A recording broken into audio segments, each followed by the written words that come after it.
Everybody's talking about a potential real estate crash coming, but if you look at the data, it looks like real estate is actually set up to boom first.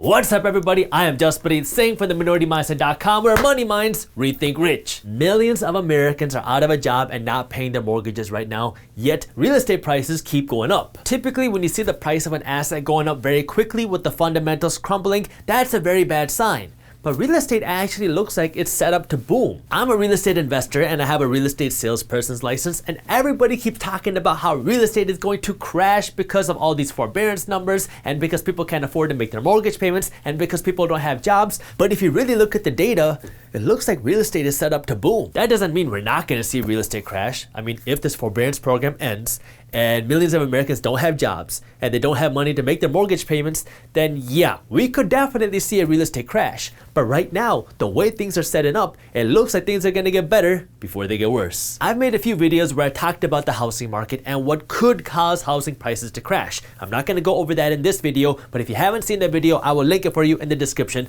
below. Instead, in this video, I wanna go over what could cause housing prices to boom by talking about 5 different things. One is talking about housing prices, more specifically supply and demand and what's shifting in there. Second, I wanna talk about first-time home buyers and how they're influencing the housing market. Third, I want to talk about interest rates and how that can affect the housing market and what's coming with interest rates. Fourth, I want to talk about a fresh start in the real estate market as this pandemic is coming to an end. And 5, I want to talk about real estate euphoria because that could definitely play a part into real estate prices and the housing market. These are the 5 things I'm going to be talking about. But before we get into that, I need you to do me a quick favor and smash that thumbs up button below, because the way the YouTube algorithm works, if you do not smash that thumbs up button, then YouTube is much less likely to show you and other people our financial news and education videos. Home prices are determined by supply and demand. I've talked about this before on our YouTube channel, which is why if you haven't subscribed yet, make sure you do that. So I'm not gonna go too in depth on how supply and demand affect housing prices, but essentially, if you have a high supply of homes, so if you have a lot of home for sale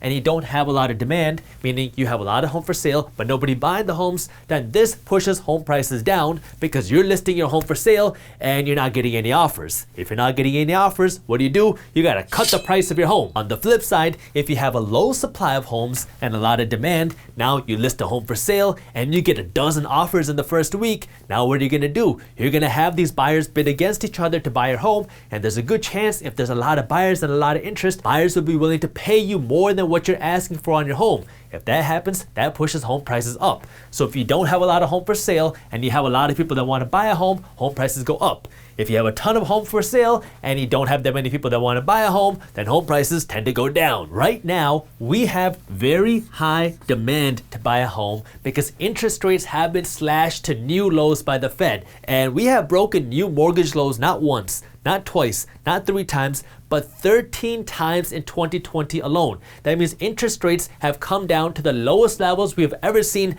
13 times in 2020, and these low interest rates make owning a home a little bit more affordable because your monthly mortgage payments are less, and so this has shot the demand to buy a home up. At the very same time, we have a low supply of homes because, for one, we have a ton of Americans in America on forbearance on their mortgages, either because they can't afford to pay their mortgages or they don't want to pay their mortgages. So in general, if you weren't paying your mortgage before this pandemic, then you would be foreclosed on and your home would be listed for sale. Now we have millions of homeowners that are not paying their mortgages but are not getting foreclosed on because of this forbearance program. So we don't have a huge supply of homes for sale, but we have a ton of people that want to buy a home and take advantage of these low interest rates. That's what everybody is focusing on in the real estate market right now, because we have a ton of people that want to buy homes because of low interest rates, and this forbearance program is keeping the supply of homes low.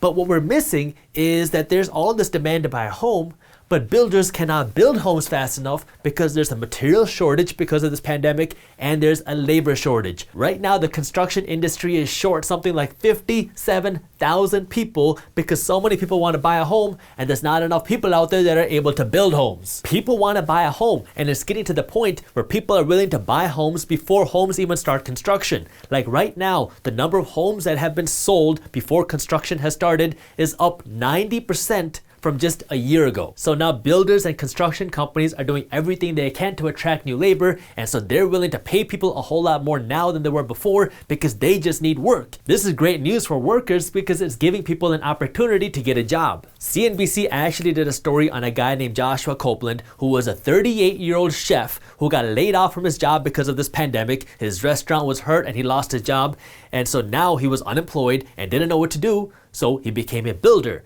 And now he's making more money than ever before building homes because builders are having to pay their workers so much more. Plus, home builders can't build the homes as fast as they would like because there's a material shortage out there as well because of this pandemic. So construction companies and builders can't get access to all the wood and the metals that they need to build homes right away. This labor shortage and this material shortage is actually the perfect storm, which is causing home prices to go up even more. When a real estate developer builds a home that they want to sell you, their goal typically is to make something like a 20% profit margin. So if I build a home and it costs me, let's say $100,000, my goal will be to sell it to you for $120,000.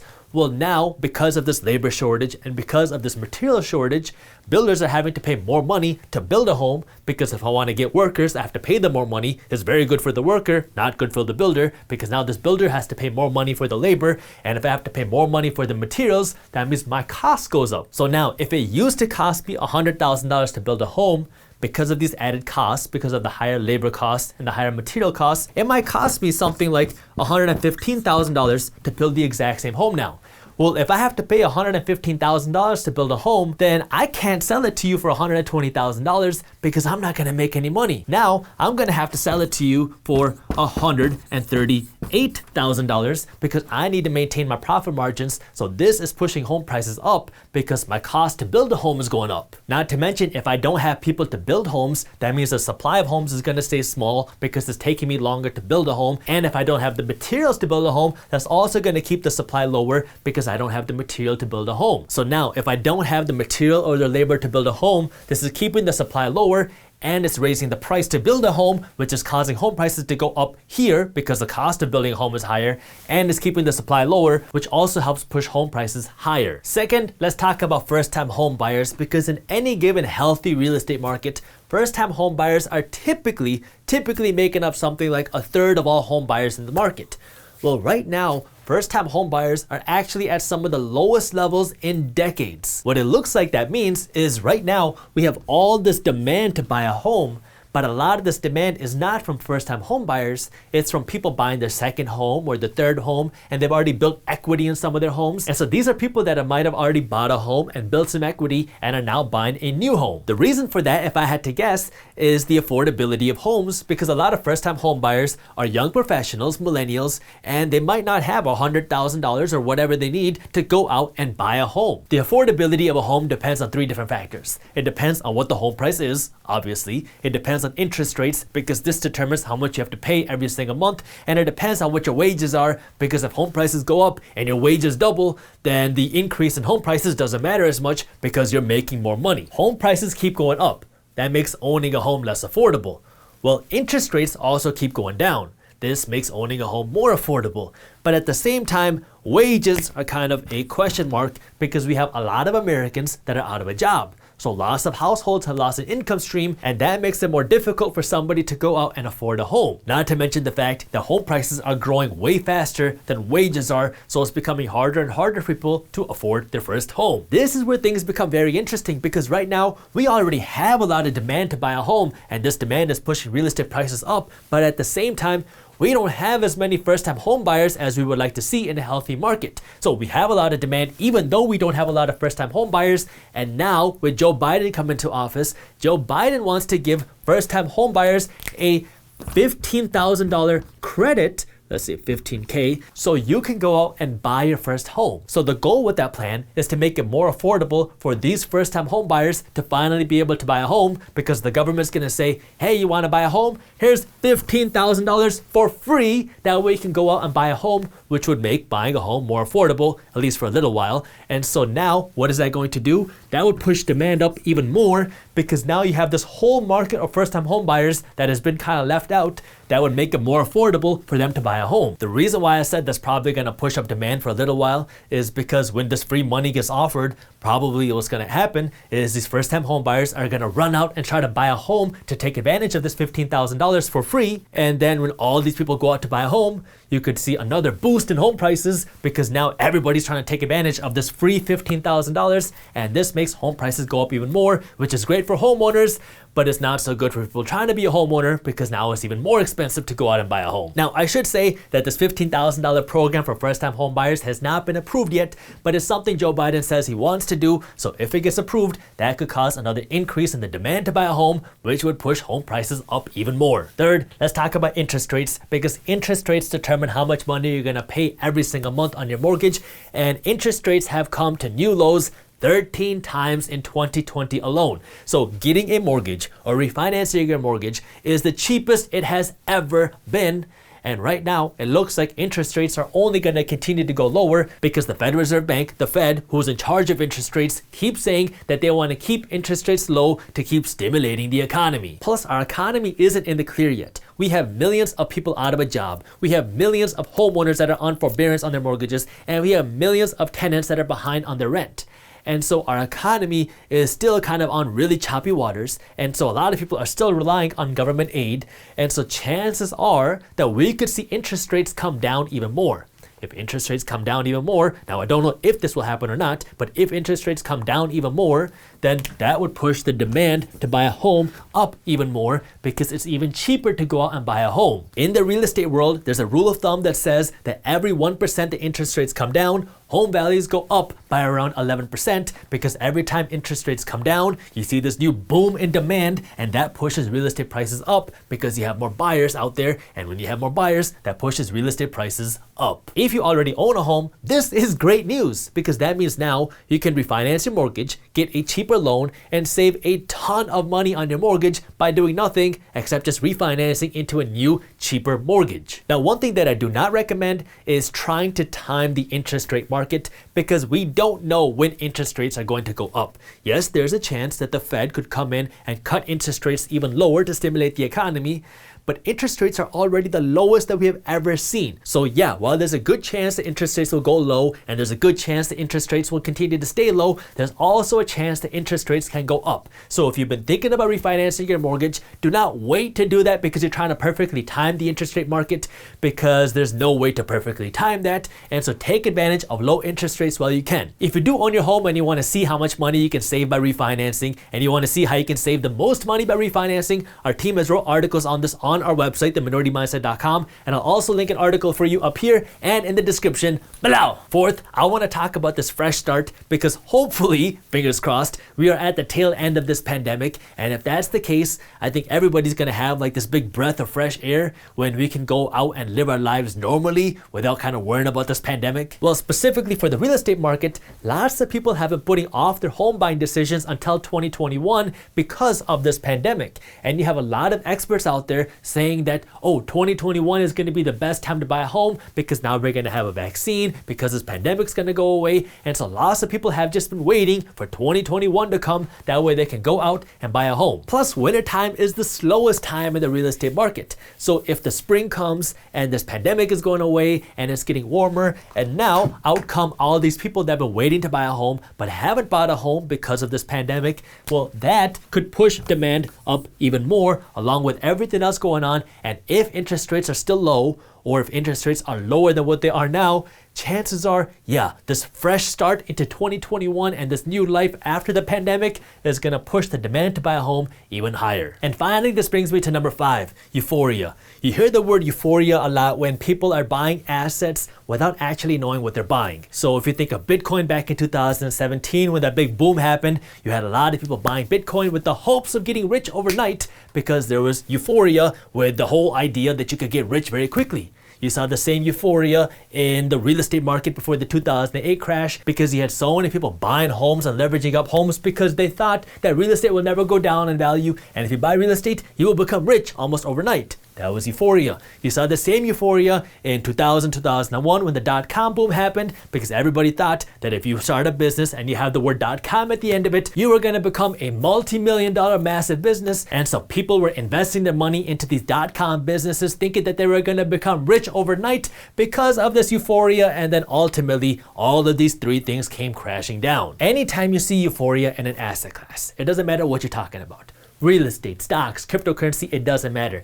If you see euphoria happen, then you typically see the price of this asset boom because everybody's buying it because they think the price of this asset can't ever come down, and they think that you can get rich overnight. So everybody's buying even if they don't know what they're doing, and eventually this leads to a bust. We have not seen this euphoria yet. It is nothing like what we saw prior to 2008, but it's definitely something to keep an eye on because more and more people are starting to buy real estate with the hopes of speculating and making money quickly. There's a real estate agent that I know that really isn't too involved in real estate investing or real estate flipping, but he started bragging to everybody around him because he said that he bought this home for $130,000 and then he put about $10,000 into it. And just 6 weeks after buying the home, he flipped it for $190,000, and he was telling everybody around him that we should go into flipping real estate with him because there's so much money to be made very quickly in the real estate flipping market. I don't know the whole story. Maybe he spent a lot of time finding this deal and he found a really good undervalued deal,